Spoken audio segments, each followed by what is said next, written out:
озеро Ильмень. Здесь в 1943 году во время Великой Отечественной войны смертью храбрых пали якутские воины. Сражение на Ильмене навсегда сплотило Якутию и Новгородскую область. Их было 700 посланцев из далекой Якутии. Основной костяк – 19-й отдельной лыжной бригады, прибывшей на Северо-Западный фронт 15 февраля 1943 года. Для многих бой на озере стал последним. Давайте вспомним снова всех тех, кто подарил победу нам. Ежегодно на берегу Ильменя возле гранитного обелиска в виде якутской урасы проходит митинг. Митинг, посвященный 82-й годовщине сражения на озере Ильмень в годы Великой Отечественной войны и памяти воинов-якутян 3-й, 19-й и 40-й отдельных лыжных бригад объявляется открытым.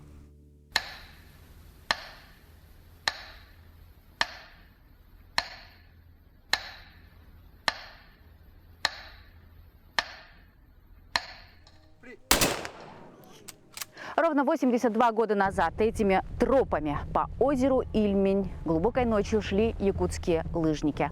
Перед ними стояла задача перерезать озеро, выйти на противоположный берег и овладеть ближайшими деревнями, а после пересечь дорогу, соединяющую Старую Руссу и Шимск. Но враг настиг лыжников прямо на озере.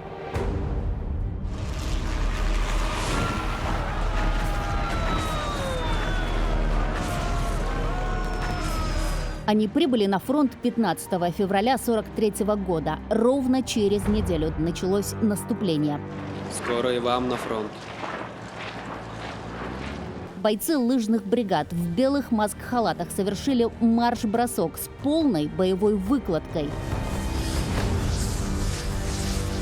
Первые 30 километров пути прошли по плану, но чем дальше продвигались лыжники, тем хуже становилась связь с остальными частями корпуса. Позже бригада полностью потеряла сигнал. Товарищ комбриг, прикрытие с воздуха будет? Нет. На рассвете 2-й батальон атаковал немецкие позиции в деревне Ретлё. Но 1-й и большая часть 3-го батальона не смогли развернуться в боевой порядок. При атаке деревни Устрика были обнаружены противником.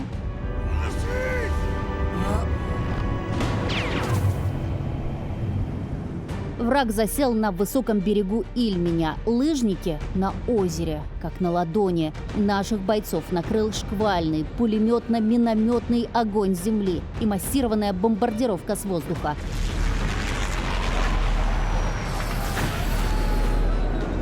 Пальба не затихала сутки.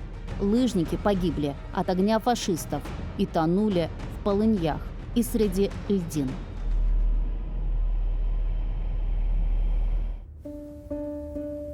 В ту ночь бригада потеряла треть своего состава. Очевидцы вспоминают, их было 597 из Якутии.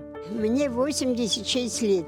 Был налет этих немецких самолетов, а якутские стрелки как раз ехали по озеру Ильмень. Они очень даже сильно попали под этот налет. И очень много погибло. Прямо на берегу озера, вот по берегу вдоль нашей деревни и лежали трупы.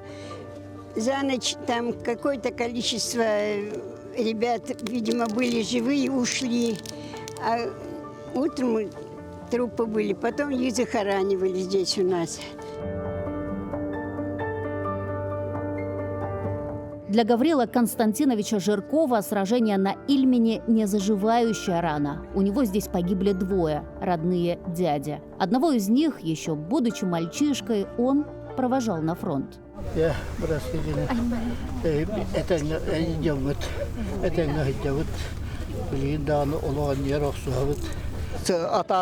Очень волнительно здесь находиться. Я специально приехал сюда, чтобы почтить память своих родственников. Имя младшего дяди высечено на памятной табличке, а вот его старший брат пропал без вести. В письмах оба писали, что поступили в бригаду лыжников. Здесь, в этих местах, они полегли. Оба выросли в деревне. Простые деревенские парни. Война многих забрала. В моей семье по линии матери на фронт ушли 4. Из них только 1 вернулся домой. 3 погибли. Сражение на Ильмене – часть большой наступательной операции «Полярная звезда». Так точно, Так так точно. Ну тогда по коням. 19-я Якутская. Операция должна была понести разгром немецкой группы армии «Север» и освободить Ленинградскую область, но силы противника недооценили.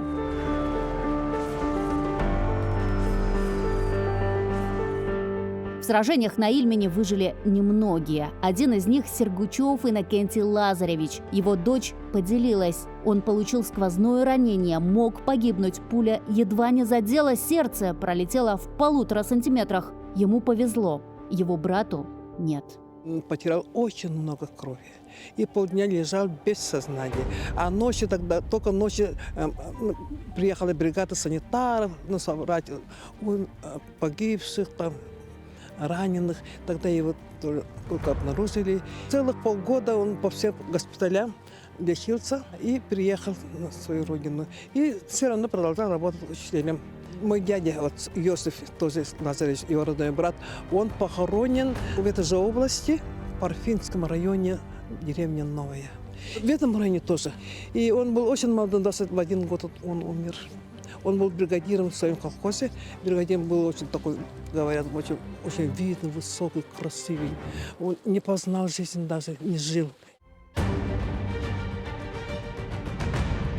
Бои на Ильмене продолжались до середины марта. Бригада лыжников понесла огромные потери.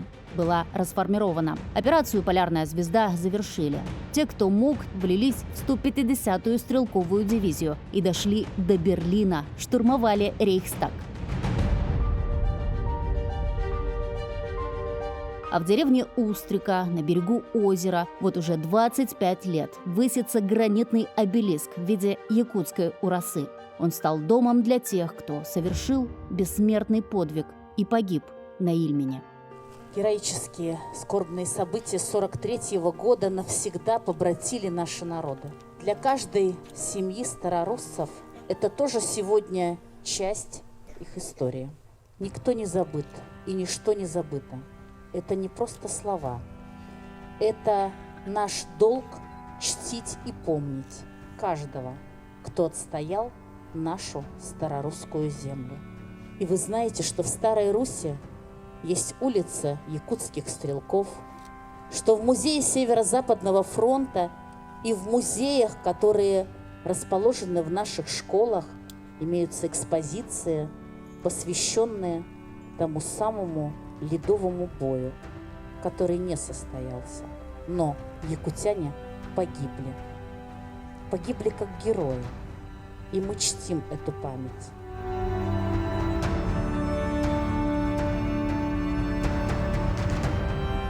Не случайно в 1970 году нам был подарен вот этот вот уникальный экспонат. Бивень мамонта, на котором отражены страницы вашей истории, страницы истории новгородской земли.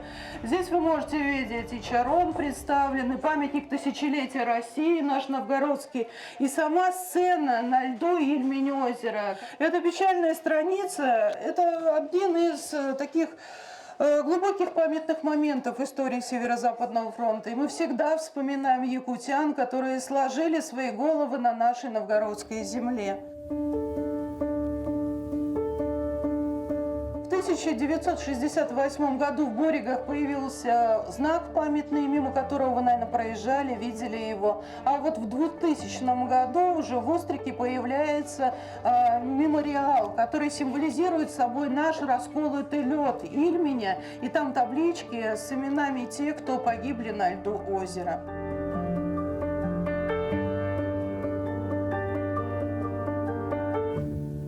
Память о якутских лыжниках навсегда останется в стихах. Здравствуй, Ильмень, синеглубье, с пеной седин. В народных песнях. В памяти поколений. Тут погибли наши земляки, и мы чтим память А вот и та самая дорога, на которую и должны были выйти якутские лыжники. Не будь операция на озере Ильмень последней. Сегодня это действующая трасса Старая Русса-Шимск. Возле нее высится монумент в память о якутских бойцах.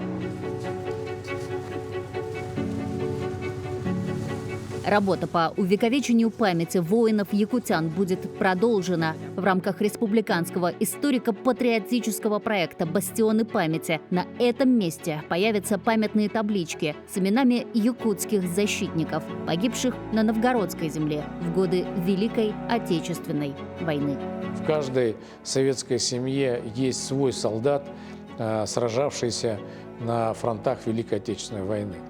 И вот мы предложили поставить символические обелиски, на которых высечь в граните имена тех солдат, которые погибли именно на территории конкретного региона. Должна появиться конкретная точка географическая, где потомки этих павших бойцов, воинов-победителей могут приехать и помянуть, поклониться великому подвигу своих предков. Думаю, что это будет тоже очень личная история для многих семей наших земляков.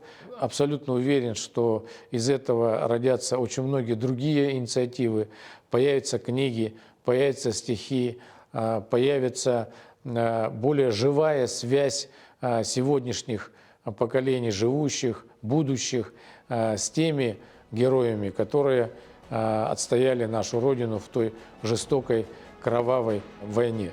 Вот в этом и состоит историческая крепость исторической памяти, вот эта нить, связывающая поколения наших героев.